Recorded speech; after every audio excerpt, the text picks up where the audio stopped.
Cái đàn này bị tát nào chỉnh đàn vậy sao cái?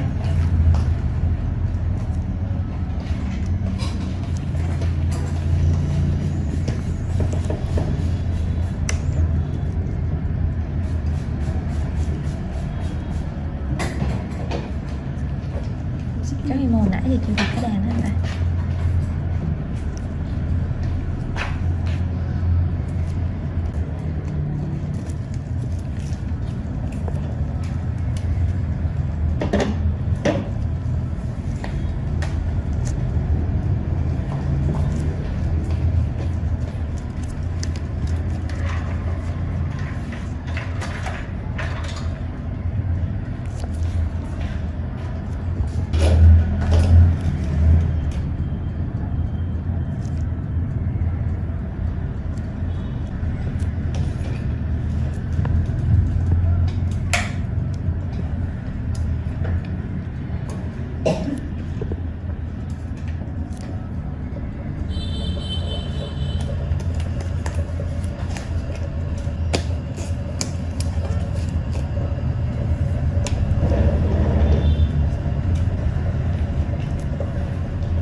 Thằng cô này da một cái da mập dài quá lên nè. Hồi kia là cái do em là giàu không. Ừ.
Đèn nó được không bác?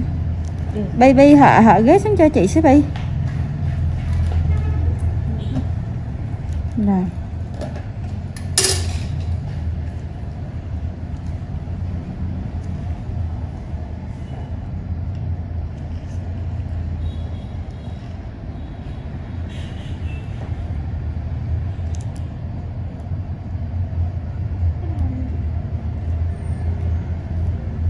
Đồng ý đánh.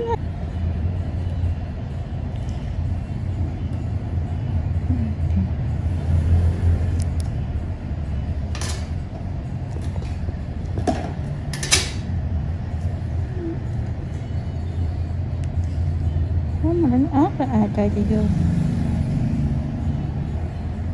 cái cái trừ nó dẹp luôn rồi đó. Trừng tiểu hạt mà đang dẹp được. Tiểu hạt hả? Cái nào phải trừng mầm nâu mà.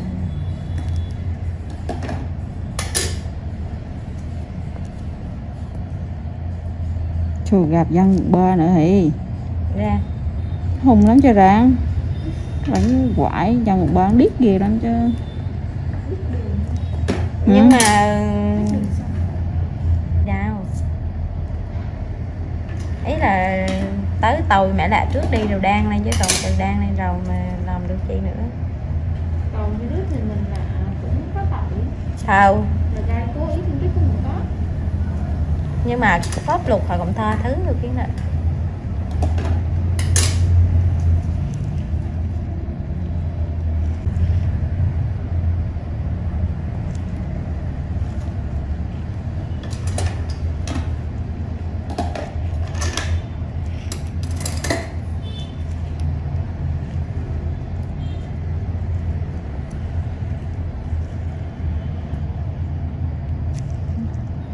Chán cha qua nó chán cha mất cái nguồn đấy còn cục nó to quá thì sao Che mắt cái gì? cái nguồn À vừa đủ lắm đẹp. phải quay đúng đẹp nhưng mà đây là kêu to quá đó. Thì do cái mụn như hồi nãy to thì á còn cười làm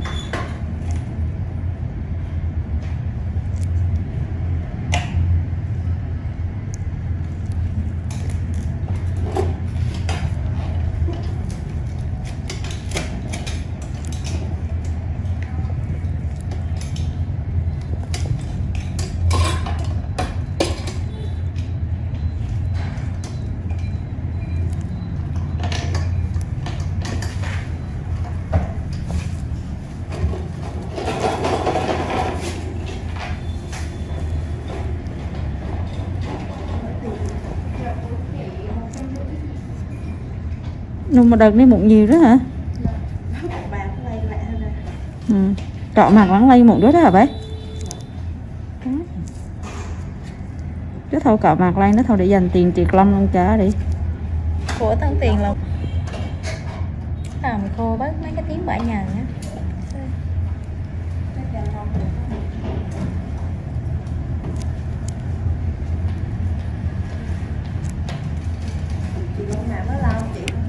Nhanh lắm em.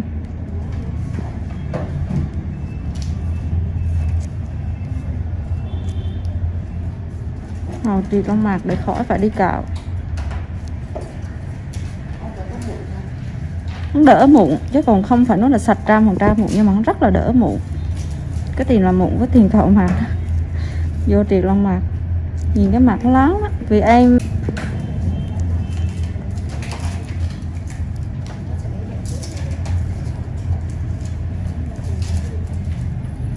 nói chung là một triệt lông mặt là có đỡ mụn mụn đỡ bớt cái tiếng bã nhờn dơ lông mặt dơ chứ bộ.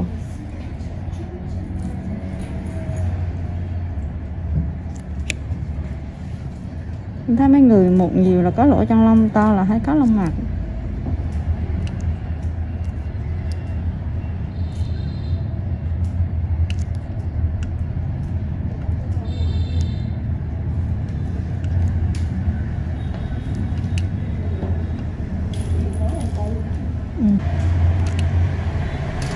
Cái nằm bông thì nó không xài.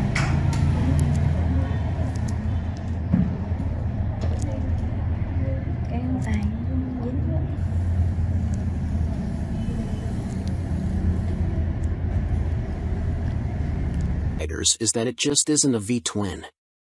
Instead, a burbling flat 6 Honda GL 1500 Gold Wing motor seems to sanitized for most, too damn quiet.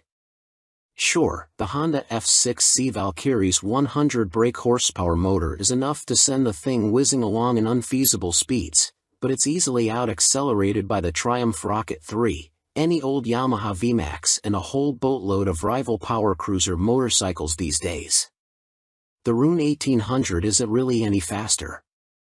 The Honda F6C Valkyrie rarely goes wrong, ever. It is a beautifully made motorcycle, with lavish chrome, thick paintwork and an engine that can cover 100,000 miles with basic oil/filter changes. The main problem with the motorcycle is keeping its hundreds of nooks and crannies clean.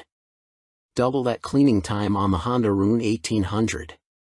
Our Honda Valkyrie FC6 owners' reviews show a very reliable bike, which is the norm for Hondas. For most of its life it was available as a personal import from the USA, and there aren't that many around, which keeps resale values high. Honda F6C Valkyrie motorcycles with the hard luggage touring kit on seem to be sought after. Buy a good used motorcycle and you can 5 years biking for about $2,000 in depreciation. The Honda Rune 1800 costs big bucks and is for lotto millionaires and poseurs only. Huge brakes, beefy forks and a proper two-person saddle are some of the useful features on the Honda F6C Valkyrie. It could use the reverse gear of the Gold Wing and there's no screen as standard on the Honda F6C Valkyrie. Naturally, there's a whole phone book of accessories to be had, from both Honda and US aftermarket motorcycle accessory suppliers. Sci-fi bodywork on the Rune looks stunning. Welcome to BBC Motor Reviews channel. KTM 1090 Adventure, 2017 on review. The chassis copes with the extra power with ease. In fact, it feels like it could handle a further 25 brake horsepower. The conventional 48mm WP forks and WP rear shock work straight out of the box. The forks are non-adjustable, but on our test route that didn't pose any problems. A 170 section rear tire and the 1090's relatively low weight enable it to be hustled with ease. Boring it certainly isn't. Unfortunately, we had less than ideal conditions to test the new 1090, but wet riding did highlight the bike's rider friendliness and near perfect fueling at low speeds. There are 3 riding modes: Sport, Street, and Rain, with an optional off-road setting. Each mode changes the engine characteristics and level of traction control intervention. Although it's called the 1090, the engine is the same 1050 cubic centimeters motor as used in the outgoing 1050 Adventure. In the old model, KTM restricted it to 95 brake horsepower, but they've unleashed an extra 30 brake horsepower for the 1090, pushing peak power to 125 brake horsepower and torque to 80.4 ft-lb. On the road, it deals like KTM have thrown a bottle of vodka into the punch bowl along with a dozen cans of Red Bull. The 1090 is much livelier and more fun to ride, yet still has the ease of use of the original 1050. Confusingly, KTM also offer a 95 brake horsepower version of the 1090, which can then be restricted further to 47 brake horsepower for those on an A2 license. KTM's LC8 engine is a proven motor by now, with few problems to report, and KTM's Adventure family are well built. The 1090 Adventure comes in much cheaper than the more premium competition, without skimping on quality. The standard price of £11,299 is good value, although the bike we tested would have cost £12,800. As the 1090 is the baby of the Adventure range, the spec doesn't quite match that of its bigger brothers, but you do get 3 riding modes as standard: Sport, Street, and Rain. An off-road setting can be unlocked with the optional off-road pack, £243 and 78 pence. Traction control and ABS are standard but not lean sensitive, and the TC can't be deactivated on the move. Old-style clocks remain.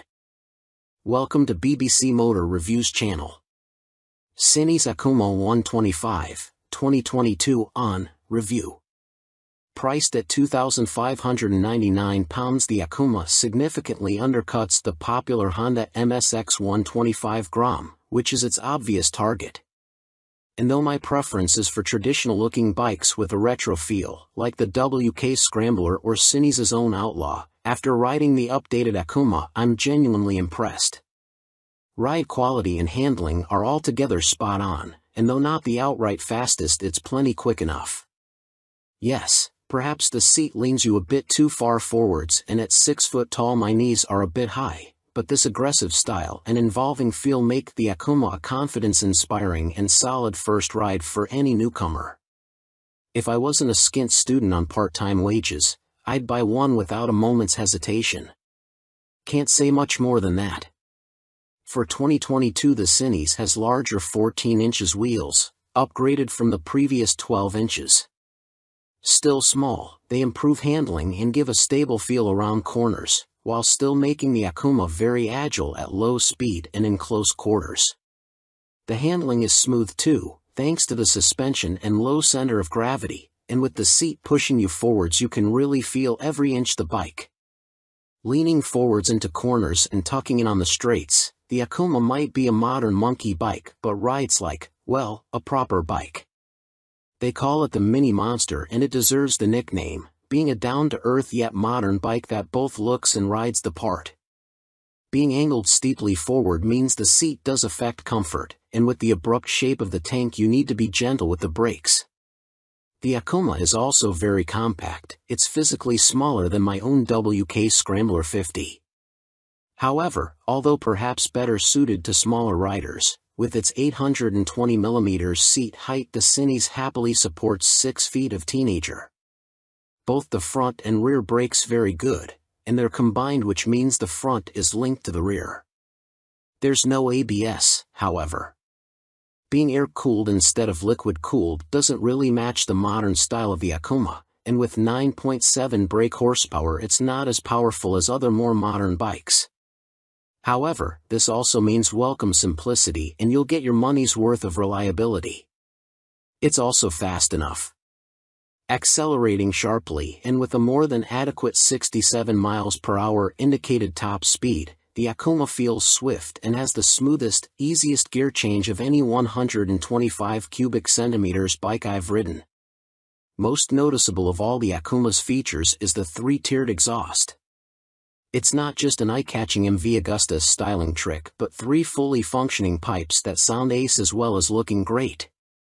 With aggressive shapes, new blacked-out finishes, steel trellis frame, which is non-structural, and its raised tank giving the look of an arched back and so resembling a big cat, go on, imagine, riding the Akuma makes me feel like I stand out from the crowd. Which is important for the teenage market. Switchgear, components and overall finish look and feel pretty good for a $2,500 bike. Some fasteners and smaller parts will need coating with anti-corrosion treatment for winter use, but that's true of some bikes costing 5 times as much. And overall the Cinese does a good job of disproving preconceptions about cheap, flimsy Chinese bikes. Honda's trendy MSX 125 Grom costs £3,849. Yes, it's a bit nicer finished than the Cinese and will hold its value better, but it's only got the same power and the extra £1,300 over the Akuma can be a big ask for a cash-strapped teen. Benelli's TNT 125 is also made in China and costs the same as the Cinese. It's got a couple of horses more and a neat-looking trellis frame, but it's also a tad gaudy and in your face. Picking between them is as much down to their image and personal preference as anything else. Tech fan? You'll be interested to learn that the display now has multiple color options as well as brightness settings. At first, I thought it was just another knick-knack, however it is helpful especially in changing weather or when looking through a tinted visor. And it's like socks with days of the week on, every day can be a new color. The display is also crystal clear and comes with a small array of function as expected: time, trip, odometer. Something that I quite like are the large buttons that the Cinese uses.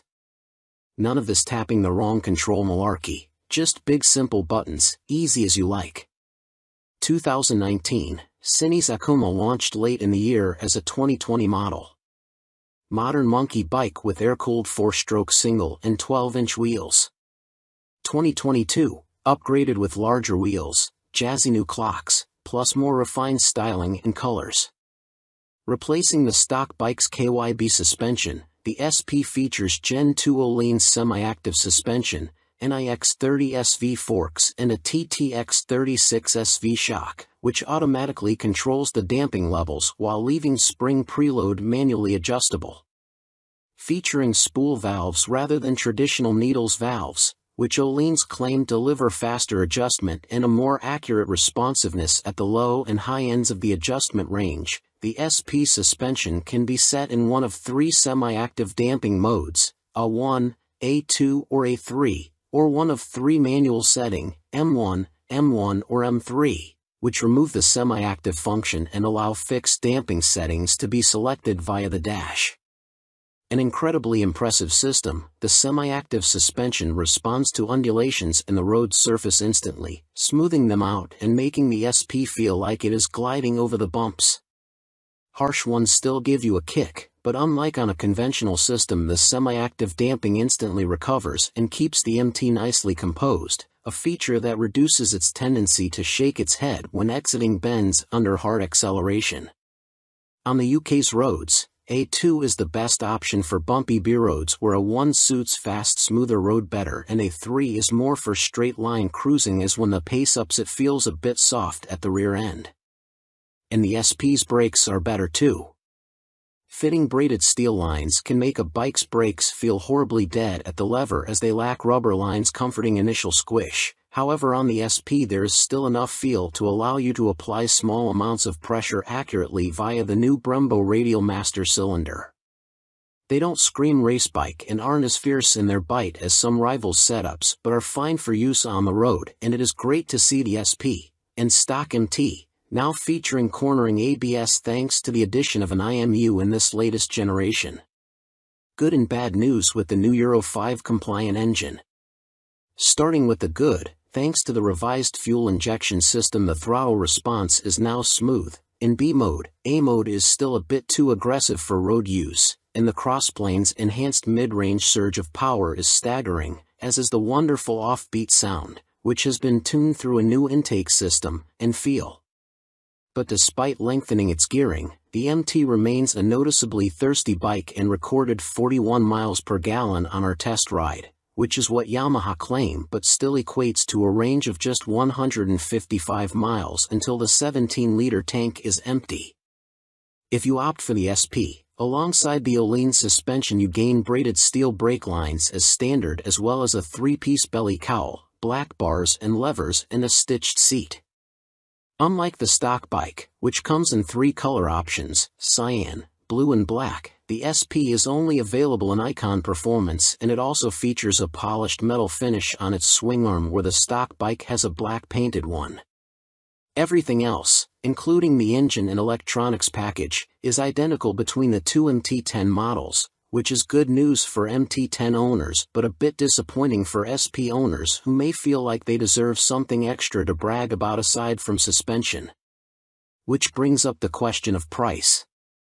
The MT10 SP costs £2,500 more than the stock MT10 at £16,000, which is tantalizingly close, especially when you look at a finance package. On a PCP deal after a £3,000 area deposit, you are looking at paying about £35 a month more for the SP when compared to the stock bike. That's about the price of a takeaway meal for 2 every month, which seems a small sacrifice to gain that all-important Öhlins bling. In terms of running costs, both the SP and stock MT10 have the same poor fuel economy and cost roughly the same to insure and service, so that's not a factor in ownership, and the SP should hold its residual value a bit better. How does it stack up against its rivals? Very well.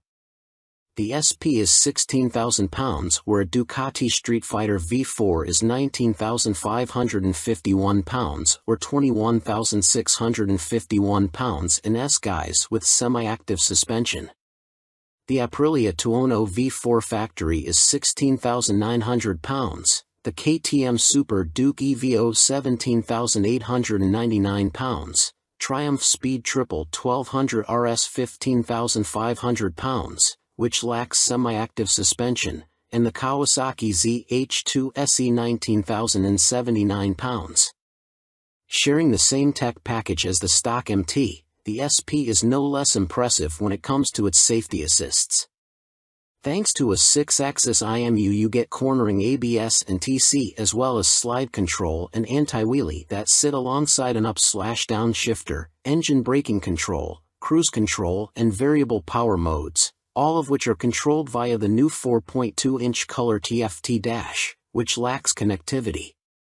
While the electronics perform faultlessly, and the quickshifter is excellent, it is tricky to see which of the various acronyms you are selecting should you wish to tweak their. Welcome to BBC Motor Reviews channel.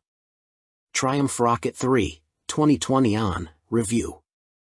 Suspension, steering and stopping are all worlds ahead of the previous Rocket 3, and as a result it now feels like a laughably large but comprehensively capable motorcycle, rather than a cartoon cruiser caricature. Related, 2020 Triumph Rocket 3 TFC news on MCN.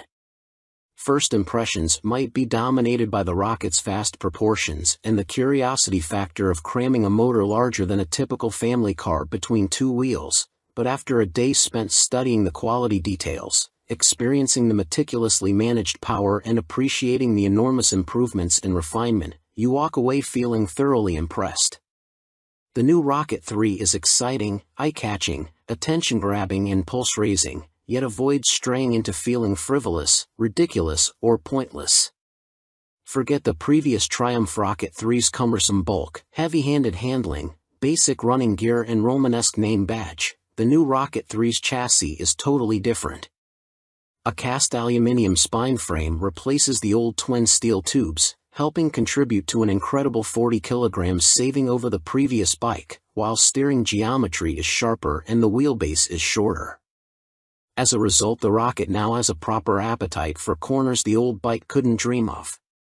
Turn-in is easy, holding a line mid-corner needs little inside bar pressure, and flick-flacking from full lean left to right, and still ending up where you intended, is absurdly accurate for a bike with a fueled weight north of 320 kilograms.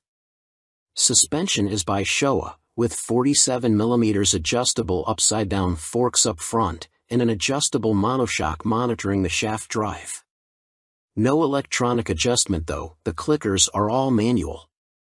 The front's set pretty firm, meaning you can haul hard on the flagship Brembo Stylema front brakes. Even the rear brake is a 4-pot radially mounted caliper, to generate huge stopping force without the bike trying to tie itself in knots. Ride quality is generally good, though the short travel shock, just 107mm, has to work hard and can feel bouncy. Drive hard and you can clearly feel the rear end of the bike jack up though, a result of the torque reaction from the shaft drive being unchecked by any kind of parallelogram setup. The Rocket 3 comes in two flavors, Roadster R and Touring GT, with the main difference being riding position. The R has a higher seat, mid-set foot pegs and narrower bars, giving a more aggressive Street Fighter stance, while the GT's lower seat, feet-forward controls and wider, higher bars give a relaxed, cruiser feel. Everything is transferable between the bikes, meaning you can create whatever kind of muscle power touring cruiser you like. Into the bin goes the Rocket 3's 2,294 cubic centimeters triple, replaced by this all-new, gruntier, smoother, cleaner, stronger and smaller 2,458 cubic centimeters engine. Huge 110.2mm pistons eclipse the old 101.6mm items, while stroke is significantly reduced, down from 94.3 to 85.9mm, allowing Triumph to make a shorter motor. Peak torque is identical to the previous Rocket 3 Roadster, at 163 lb-ft, but the new motor holds onto that grunt for longer as revs climb. Where the previous Rocket's torque curve fell away sharply above 2500 RPM, the new motor has a much fatter, flatter delivery. As a result, headline power is up to 165 brake horsepower. But as ludicrous as that might sound, the reality is that it's immensely easy to use. All that prodigious power is carefully controlled by the ride-by-wire throttle and predictive, lean-sensitive traction control, while output is restricted in lower gears and top speed is electronically limited to 138 miles per hour. It's a beast, but one of those big, fluffy, gentle, cuddly chaps from a Disney film. The colossal torque spread means you can ride it however you like. Plunk it in one gear and dip into the immense grunt from 2500 to 5500 RPM if you're feeling lazy, or chase the 7000 RPM redline and work the new sweet-shifting 6-speed gearbox for maximum thrills. There's even an optional two-way quickshifter in Triumph's accessory catalog, if you like changing clutchlessly. It's a completely new machine from nose to tail, so only time and miles will deliver a verdict on reliability. Service intervals are set at a car like 10,000 miles, suggesting the motor is in a fairly mild state of tune and Triumph have confidence in it. Looking over the bike in the metal, everything appears high quality, as you'd expect for 20,000 pounds. The exhaust headers are a particular highlight, the welds look neat, while the hydroformed curves are apparently a huge pain to produce. Everything seems tucked away neatly, there are no vulgar cables or hoses dangling about anywhere, and wiring runs inside the handlebars. Details like the Monza-style petrol, coolant and oil filler caps are pleasing, while the clever flip-out pillion pegs are a neat design. Our Triumph Rocket 3 owners' reviews show there have been some issues for some buyers, in particular corrosion, electrical and mechanical problems. Seemingly the rear brake can often stop working, for example, and needs attention from a dealer. Have a good read through before going for a test ride. Clearly it's not a cheap bike, though an ultra-capacity extreme muscle cruiser never was going to be. The Rocket 3R is 19,500 pounds on the road. That includes almost all the gadgets, apart from the two-way quickshifter and the heated grips. The GT version, which includes the heated grips, a fly screen and a pillion backrest, is 20,200 pounds. Both are roughly on a par with Ducati's Diavel 1260S, 20,041 pounds. A Harley-Davidson Fat Bob 114 starts at 15,825 pounds. But doesn't have a fraction of the Triumph's tech, torque, pose or poise. If you want to go properly left field, a Moto Guzzi MGX21 is 19,999 pounds. Running costs probably won't be any kinder on the wallet. Triumph claimed the motor returns 41 miles per gallon, but our test ride suggests it's closer to 35 miles per gallon. That 240 section, 16-inch rear tire isn't cheap either. Sign picking the bike up in March. I have had a headlight replaced under warranty, main beam sticking on, and the second which has really put me off was the rear brake losing all braking power. It has been back to my dealer who changed the fluid for a better one but was told that Triumph know there is an issue and they are working on it. I thought anything to do with brakes on a 163 pounds of torque monster would be the #1 agenda. First service only. The fuel economy is not bad so far, 43 to 45 miles per gallon. That is with occasional spirited riding thrown in. 2 stars is because after 6 months I was offered 13,500 pounds from the dealer to buy it back. Even WBAB offered considerably more, so not much faith in the brand and will likely be going back to BMW. Equipment. The Brembo brakes are top-notch. The stopping power and feel is superb, the ride comfort is less so. I am a big old guy and no matter how I try to adjust the rear suspension the ride is harsh on anything but smooth tarmac. The roads in Herefordshire where I live are amongst the worst in the UK and backache sets in after about 2 hours. I have purchased an Airhawk DS seat pad which has transformed the comfort but it's still not all day comfy like my old Rocket. The tank is so wide you have to ride legs apart which at motorway speeds the wind blast makes your hips ache trying to keep tucked in. In the end I made and fitted a pair of Perspex front fork air deflectors to solve the discomfort. I didn't go for the quick shifter or the navigation package, as for me they don't offer much in the way of the overall riding experience. The TFT display is good, but on some settings it is too fussy and hard to read. I opt for the screen that shows speed, revs, gear selection and fuel status. That's enough for me. There are a few niggles with this bike that could be better.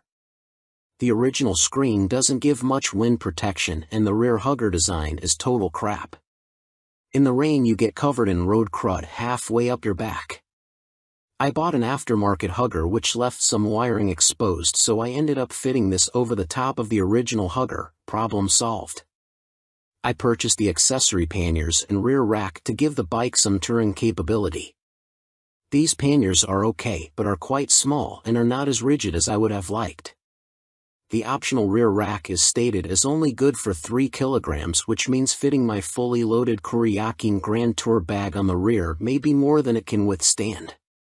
Guess I will soon find out, as there is little room on the pillion seat. One of the best design features on this bike are the fold-away pillion foot pegs and the folding pannier mounts. If anyone is thinking about buying this bike for some serious touring, then you will need a few aftermarket bits to iron out its touring limitations. Welcome to BBC Motor Reviews channel.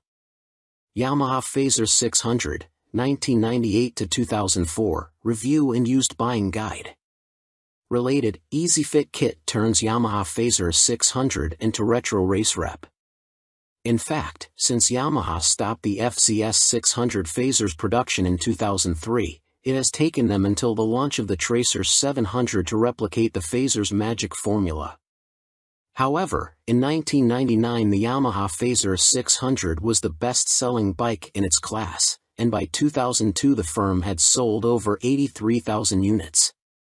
There is a reason the Yamaha Fazer has such a strong following. As soon as its wheels start to turn you are right at home. It is ease personified, and most of this warm feeling comes from the wonderful motor. With the Fazer, Yamaha got the basics right, and that's what makes it such a great bike. The tank range is long, the seat comfortable, the fairing effective, the brake sharp and the motor strong in the mid-range and extremely reliable.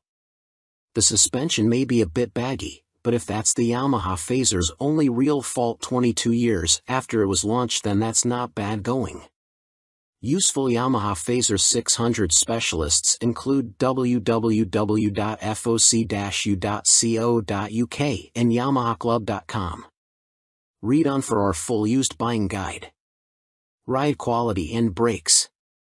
Launch impressions. When you push the Yamaha Fazer 600 to the limit, which is easy with those blue dot or one brakes up front, it dives a little bit and loads up the front end. It waggles a bit, but the handling is generally confidence-inspiring, and if you take it steady you could ride to Budapest on a Yamaha FZS 600 Fazer and feel no severe aches or pains. Yamaha Fazer 600, what does it ride like now? With limited suspension adjustment, post-2000 models have variable damping in their forks. The Yamaha Fazer is a bit wobbly in the corners, and the Sumitomo calipers shared with the R1 quickly overwhelm the forks when you brake hard. But where on some bikes this is an annoyance, on the Fazer it makes you giggle and adds to the amusement factor. There's just under 100 brake horsepower in the Yamaha FZS 600 Fazer's detuned Thundercat 600 cubic centimeters, 4-cylinder engine, and that's plenty for backroad fun, as well as motorway commuting if needs be. The Yamaha FZS 600 Fazer delivers its power in a wide spread, and the 6-speed gearbox is there if you feel like playing tag with sports bikes. Yamaha Fazer 600, what's the drivetrain like now? The inline-4 is beautifully smooth and has that lovely mid-range pull you get with an old long-stroke unit. It's not revvy or buzzy like the FZ6's engine, it's just silky smooth and full of drive. The gearbox may be showing its age, the linkage is notoriously sloppy when worn, but it clunks into gear with a reassuringly solid feel, and the bike is more than happy to break the national speed limit when asked. The Yamaha Fazer is a fairly well-made motorcycle, and except for the black painted downpipes rotting away, or the brake calipers seizing up, the Yamaha Fazer doesn't suffer big problems. It can rack up very high miles with regular servicing. Apart from its thirst for fuel, it would make a great dispatcher's motorcycle. Yamaha Phazer 600 reliability. We've got a whopping 52 Yamaha Phazer 600 owners reviews on the site, and the bike scores 4.6 stars out of 5 overall, with the same score for build quality and reliability. This is an incredibly high score, meaning it's safe to say you can depend on the Phazer 600. Minor issues include the Phazer lacking more modern equipment such as more electronics, but this is an old bike now. You can't expect the world. Its value more than matches its spec. Yamaha Phazer 600 common problems. Early ignition barrels aren't very strong. Check it works smoothly and that the ignition key works the fuel cap and seat lock. The headlight bracket bends if the bike is in an accident and few people replace it, so always check the fairing looks square on the bike. The steel swing arm can trap water and rot around the chain adjusters, so inspect this area well for any obvious rust damage. The Phazer has a 110/70 front tire and as a result tire choice is limited. You can fit a 120/70, but this can interfere with the mudguard. Yamaha Phazer 600, a mechanic's take. By Chris Spinks, Chief Instructor, Metropolis Training School. The key factor when buying a used FCS 600 Phazer is seeing if it goes into second gear. First gear on the Phazer is quite short and the jump to second puts a lot of strain on the gearbox. This can cause the second gear selector fork to bend, and that leads to a really stiff change and eventually a broken gearbox. On a cheap bike such as a used Phazer, that can write the bike off as replacing it is not economically viable as a complete gasket kit costs £500. That said, when I destroyed my Phazer's gearbox on a track day, I bought a new motor for £400 and swapping them over was fairly simple. The sprocket retaining nut is a classic Phazer fault and well documented. The nut comes loose, the sprocket slides off the shaft and then sits on the threaded part of the output shaft. People think the clutch is gone and rev the motor, which causes the sprocket to strip all the threads off the shaft. You can slide the sprocket back on and spot weld it in place, but you need to be careful not to overheat the seals. As long as you fit the nut correctly using the locking washer, you should be fine, although Yamaha did release a deeper threaded nut and this sorts the issue. The lights on the Phazer are poor, but on the 1998 9 model the bulb vibrates and creates a white powder that fills up the lenses. This is impossible to remove and makes the light even worse. Some owners changed the lume to convert the Phazer to twin headlights, which is very easy, but you need to tilt the main beam down or it will fail an MOT. After 15,000 miles the shock will be duff. I'd recommend getting the forks rebuilt and buying an aftermarket shock. Don't be tempted to go for stiff fork springs. I've found softer ones works better. When it comes to the finish, the paint likes to flake off from the engine's fins, so don't jet wash the engine, and check the downpipes. The motor is totally bulletproof, but the cam chain tensioner can need changing and it is a nightmare to get to. At the end of the day, a well-looked after Phazer is a brilliant buy and totally reliable. At the training school we would see them cover over 65,000 trouble-free miles with only oil changes. Extrema Makeover, Aprilia put the RS660 on a diet for a limited edition focused model. Alongside the surprise launch of their 2023 BX450, Bimota have shed more light on supercharged Tessie Tourer currently in development. Now officially called the Terra, we first caught glimpse of the bike as a basic design sketch at the 2021 EICMA show, with a spokesperson for the Rimini firm later confirming to MCN that it would be powered by the 4-cylinder motor found in Kawasaki's Ninja H2SX range. Never before have Bimota been present in this market segment, Bimota COO, Pierluigi Marconi, said in a statement. No one has this much fun and function in one package. The Terra is an attention grabber that will act like a halo for Bimota by attracting further consumer attention to our impressive vehicle lineup, he continued. Although details remain scarce, Bimota have gone into some depth on the new steering system, which sits diagonally between a front subframe and the front wheel. There are no front forks like a conventional motorcycle, which should aid front-end stability and the ability to trail brake into a corner. This is because braking forces are kept away from the front suspension, leaving it free to deal with bumps in the road. These systems can reduce front-end feel though. Until now, Tessies were only made for the sports segment. Marconi told MCN at EICMA 2021, "We'd like to put the Tessie name to adventurers, tourers, and bikes like that. Our philosophy is to have two lines of bikes," he added. One is the Tessie line and one is for more traditional models. We like to follow the two concepts, because although a Tessie chassis has a lot of advantages, for some riders it is still too much of a novelty. Alongside the funny front end, Bimota have also confirmed that the Terra will receive semi-active suspension developed in partnership with Marzocchi. The ride height can also be adjusted either manually or electronically by 30 mm. Also expect to find 5-spoke forged alloy wheels too, which should help to keep unsprung mass down.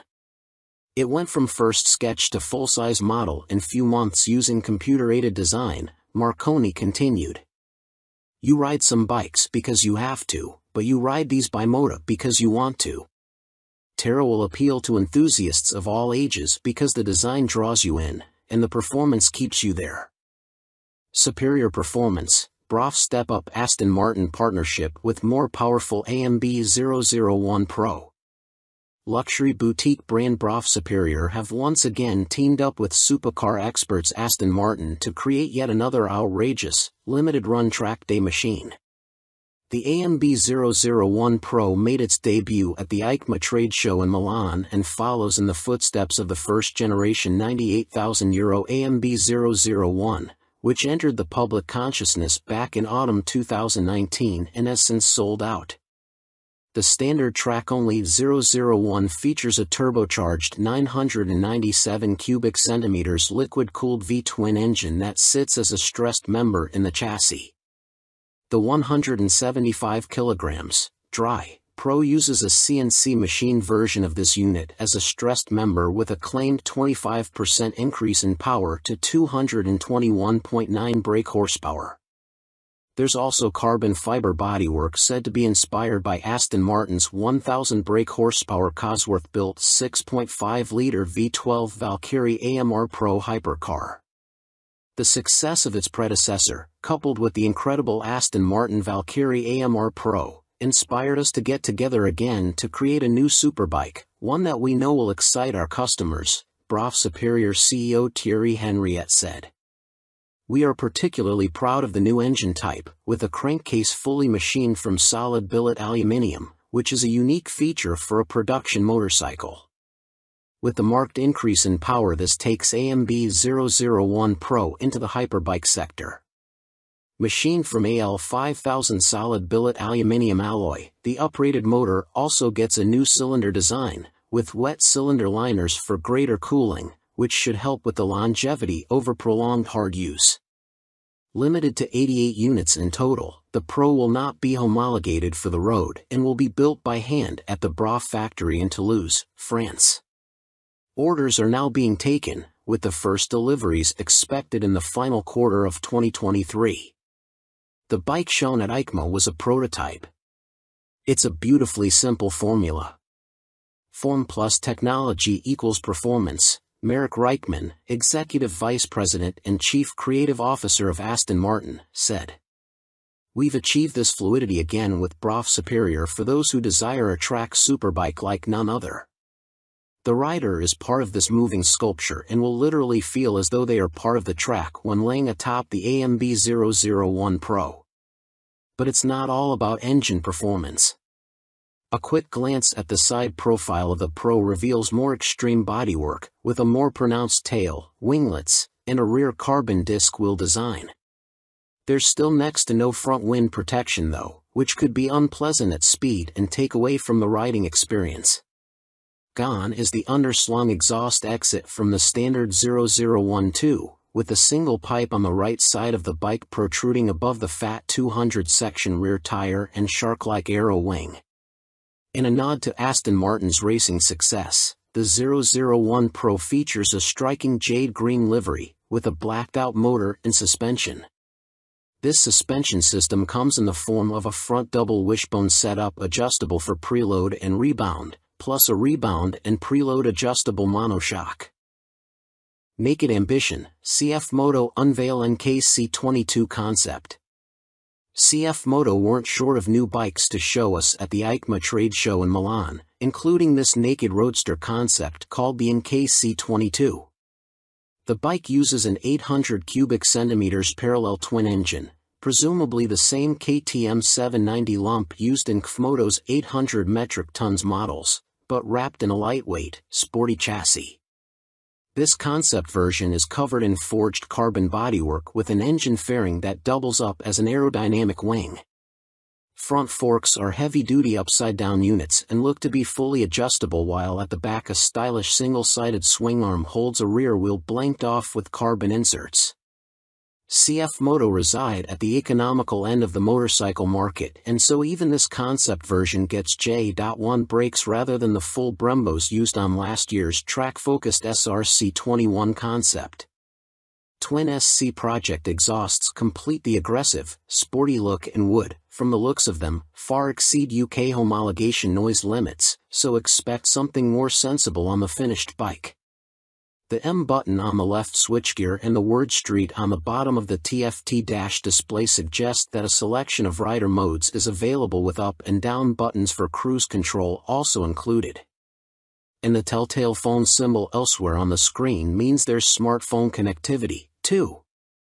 CF Moto reside at the economical end of the motorcycle market, and so even this concept version gets J.1 brakes rather than the full Brembos used on last year's track-focused SRC21 concept. Twin SC Project exhausts complete the aggressive, sporty look and would, from the looks of them, far exceed UK homologation noise limits, so expect something more sensible on the finished bike. The M button on the left switchgear and the word Street on the bottom of the TFT dash display suggest that a selection of rider modes is available with up and down buttons for cruise control also included. And the telltale phone symbol elsewhere on the screen means there's smartphone connectivity, too.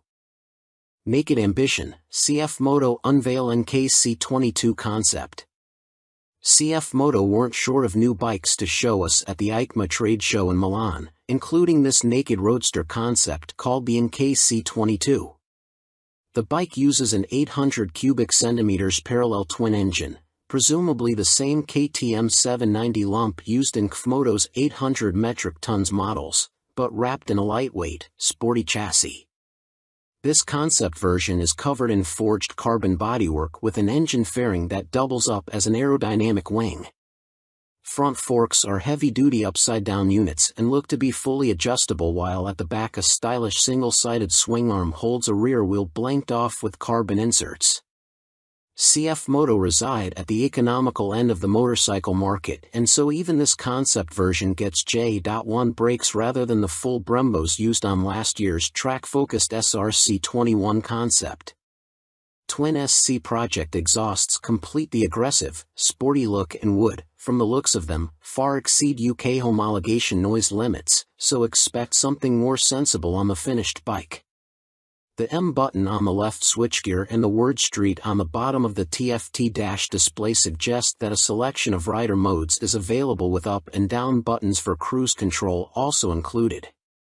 And the telltale phone symbol elsewhere on the screen means there's smartphone connectivity, too.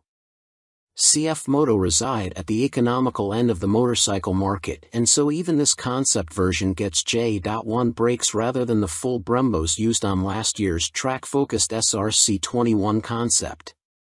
Twin SC Project exhausts complete the aggressive, sporty look and would, from the looks of them, far exceed UK homologation noise limits, so expect something more sensible on the finished bike.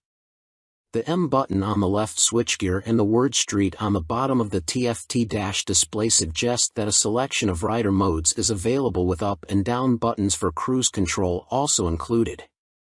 And the telltale phone symbol elsewhere on the screen means there's smartphone connectivity, too.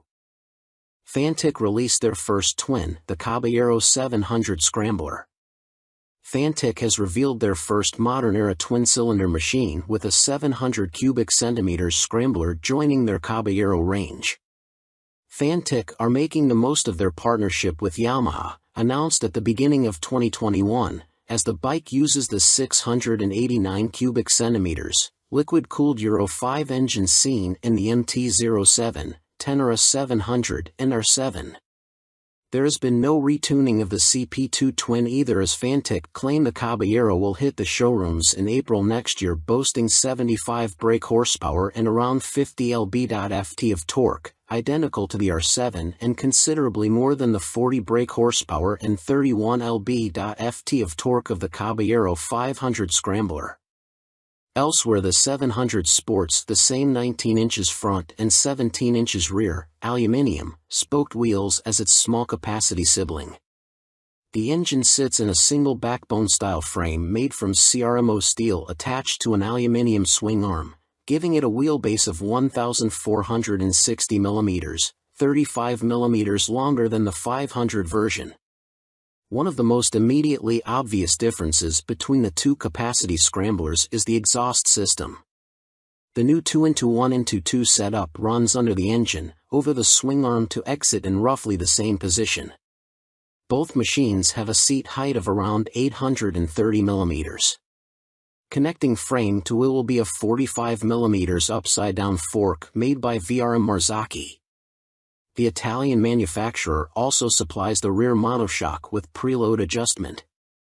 Brembo is the manufacturer of choice for the calipers, with a 4-piston unit gripping the 330 mm front disc and a 2-piston, 245 mm setup on the rear. In another first for Fantic, cornering ABS will be standard on the 700. The system will sense the bike's lean angle and fine-tune the braking response accordingly. Traction control also makes its debut to the Fantic lineup, with both rider aids and 3 rider modes, road, off-road and custom, manipulated via a 3.5 inches TFT display with Bluetooth connectivity. A 14-liter fuel tank may be a little on the small side, although the claimed 180 kilograms curb weight should prove competitive when it comes to commuting or a bit of back lane scratching. An expected price tag of around £9,000 may put some off, although stylish looks, proven engine and handling potential could tempt many. Stuart Prestige. By Stuart Prestige. All-weather rider with a penchant for long tours and hours in the saddle. You may also like. Honda released £30,000 limited edition McGuinness 100th TT Star Replica Fireblade SP. Who do you think you are, John McGuinness?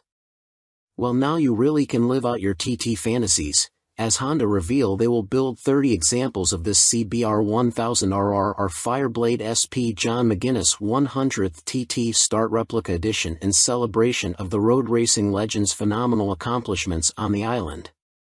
The headline visual difference from the stock bike is the bold replica of the paint job John raced with for his 100th TT Start. But this is more than just a replica paint job, there's a whole host of other upgrades to add to the exclusivity. The stars align for me to be back on a Honda Fireblade for my 100th TT Start, says McGuinness. It's an awesome bike and has meant so much to me over my career. I'm proud of my connection with its place in TT history and of this, my replica. John McGuinness is the second most successful TT racer of all time, next to the late, great Joey Dunlop, and while revered as road racing legend, he has also had an exceptional short-circuit career, having raced in 24-hour world endurance races like the Bol d'Or and Le Mans, 500 cubic centimeters GPs, and the Daytona 200. He's a former British 250 cubic centimeters champion, has ridden in World Supersport and finished third in the 2009 British Superstock Championship. Making his TT debut in 1996, he won the Best Newcomer title in the 250 cubic centimeters class.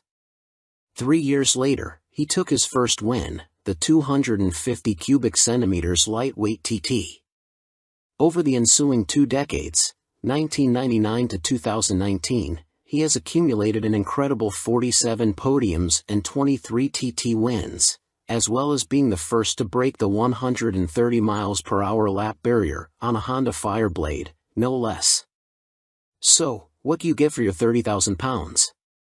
In addition to the already high spec of the CBR 1000RR Fireblade SP which underpins the replica, the limited edition blade gets a full replica paint job incorporating gold detailing and a film strip showing all of John's TT starts on Hondas. Unsurprisingly, this is where it deviates from his actual race bike, which also pictured his TTs on other manufacturers' bikes, and 100th start sponsor logos.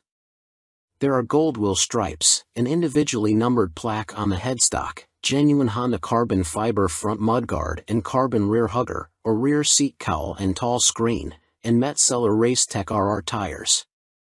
On startup there's a ring of fire screen animation as the display loads, and 30th anniversary logos on the smart key and laser engraved on the Akrapovic muffler, marking the machine's special place in Honda history. And to cap it all, there's John's signature on the airbox cover. Honda are even offering the opportunity for a personal handover from John McGuinness MBE himself, at Honda Racing UK in Louth. If that's not enough, you'll also get a custom Fireblade garage mat, genuine Honda accessories indoor bike cover, 3D laser engraved crystal featuring a design of the John McGuinness 100th start replica. All inquiries and orders for the John McGuinness CBR 1000RR Fireblade SP 100th start replica are to be via the Honda dealer network, and if you want to see one in the flesh, it will be on display on the Honda stand throughout Motorcycle Live at the NEC from November 19th to 27th. Fantic released their first twin, the Caballero 700 Scrambler. Fantic has revealed their first modern-era twin-cylinder machine with a 700 cubic centimeters scrambler joining their Caballero range. Fantic are making the most of their partnership with Yamaha, announced at the beginning of 2021, as the bike uses the 689 cubic centimeters, liquid-cooled Euro 5 engine seen in the MT-07, Tenere 700 and R7. There has been no retuning of the CP2 twin either, as Fantic claim the Caballero will hit the showrooms in April next year, boasting 75 brake horsepower and around 50 lb.ft of torque, identical to the R7 and considerably more than the 40 brake horsepower and 31 lb.ft of torque of the Caballero 500 Scrambler. Elsewhere the 700 sports the same 19 inches front and 17 inches rear, aluminium, spoked wheels as its small capacity sibling. The engine sits in a single backbone-style frame made from CRMO steel attached to an aluminium swing arm, giving it a wheelbase of 1,460 mm, 35 mm longer than the 500 version. One of the most immediately obvious differences between the two capacity scramblers is the exhaust system. The new 2-into-1-into-2 setup runs under the engine, over the swing arm to exit in roughly the same position. Both machines have a seat height of around 830 mm. Connecting frame to it will be a 45 mm upside-down fork made by VRM Marzocchi.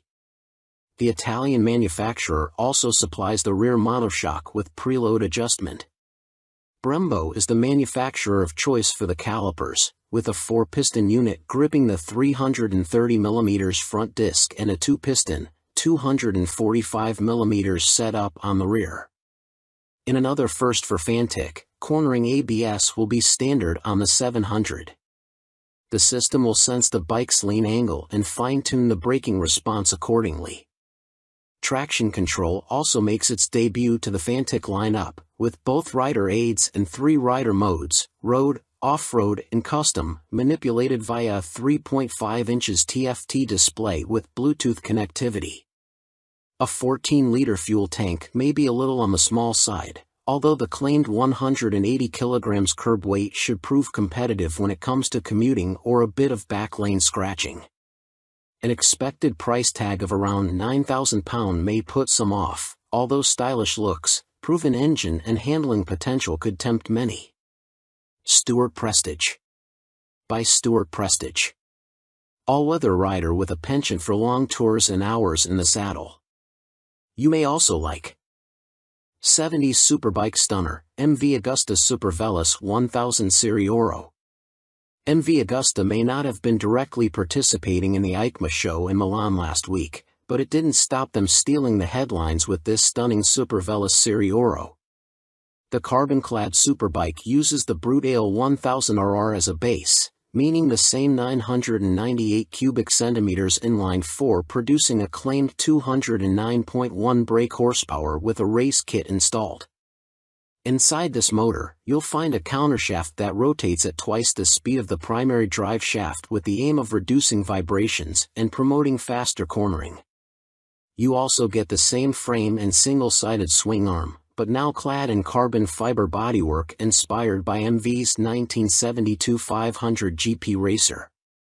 Sitting alongside the smaller, 3-cylinder Superveloce 800, the Serie Oro is planned to hit dealers in the middle of next year at a price of approximately £50,000.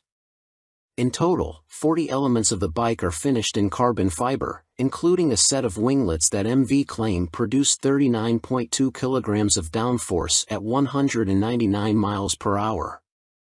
You also get carbon fiber disc brake covers, which attempt to pay tribute to the drum brakes of old whilst also cooling the calipers, essential on a bike capable of such high speeds. MV Agusta also claim the design allows air to flow around the brakes towards the coolant and oil radiators for better temperature control. There are air vents along the carbon fairings, too. Despite the superbike credentials, the Serie Oro has deliberately been made more comfortable and less extreme than traditional circuit stars, and it features electronically adjustable Öhlins NIX forks for a high-quality ride. They are matched to an Öhlins TTX rear shock, which bolts directly to the swing arm. As you'd expect for a bike of this caliber, stopping power comes from premium Brembo Stylema monoblock calipers, which bite onto chunky front 320mm discs. You also get 5-spoke forged aluminium rims, and 4 under-seat exhausts, just unlike the company's landmark F4. In addition, there's a suite of lean-sensitive electronics, plus a 5.5 inches TFT color dash to control them, with the added option of mobile connectivity. Dan Sutherland. By Dan Sutherland. News editor, sports bike nut, and racing fan. You may also like. Vmoto range grows, Super Soco owners launch 3 new urban models at EICMA 2022. Electric scooter manufacturer Vmoto, parent company of Super Soco, have had a busy year, releasing 3 new models at EICMA, including the 125 cubic centimeters comparable e-bike, the Vmoto Soco Stash. The release of the production model comes just a year after the unveiling of the prototype, with the bike so named due to its multifunctional storage compartment, housed in the fuel tank, large enough for a full-face helmet or other accessories. At its heart is an electric motor producing an average 8 kilowatts with a peak of 15 kilowatts. This propels the Vmoto Stash to a top speed of 75 miles per hour when the boost is deployed. 68 miles per hour is on tap without the boost. A 72V removable battery provides the juice and can be charged using a fast charger in a conventional 3-pin plug in 3.5 hours. Charging without the fast charger will take between 5 and 6 hours. No range specifications have been released, but expect it to have the same 30-mile capacity of the Super Soco TS Street Hunter, which has the same top speed capability. A newly designed swing arm pivots off a solid, lightweight frame, driving a 17-inch rear wheel. A 17-incher is also fitted on the front, and ABS disc braking is standard. A relatively tall seat height of 830 mm awaits the rider, and the Stash has a curb weight of 143 kilograms. The company also unveiled their first dirt bike-style machine, which weighs in at just 84 kilograms. The machine comes in 2 models, the Vmoto On-R, which comes with road tires, or the OFFR, which is equipped with Nobla tires. The On-R/OFFR can be set up in either L1 configuration, comparable to a 50 cubic centimeters machine, or L3, which mimics a 125 cubic centimeters. In the L3 iteration, the bike can reach speeds topping 50 miles per hour, while the L1 configuration limits the top end to just under 30 miles per hour. Vmoto claim a range of up to 90 miles with recharge times taking 2 hours for the L1 configuration and 3 hours for the speedier L3. A die-cast aluminium frame cradles the 8 kilowatts motor, producing a claimed 190 feet per pound of instant torque. A swing arm with a single rear damper secures the belt-driven, rear-spoked wheel. No retail price has been provided. The Vmoto Soco F01 scooter is, technically speaking, not a new bike as it was available as part of a commercial fleet, but now will be available to the general public, the company also announced at EICMA. The urban commuter will, like the ON/OFFR models, will be available as an L1 or L3 configuration. A 2 kilowatts or 4 kilowatts, L1 and L3, motor will get the rider up to a maximum speed of 27 miles per hour for the L1 and 45 miles per hour for the L3 model. Vmoto claim a range of between 50 and 60 miles dependent upon the setup and riding style. The charging time of the removable battery is 3.5 hours with a fast charger using a domestic 3-pin plug or 6 hours without the fast charger. Coming in at 110 kilograms with a seat height of 855 millimeters, the F01 should prove a popular choice for city transportation.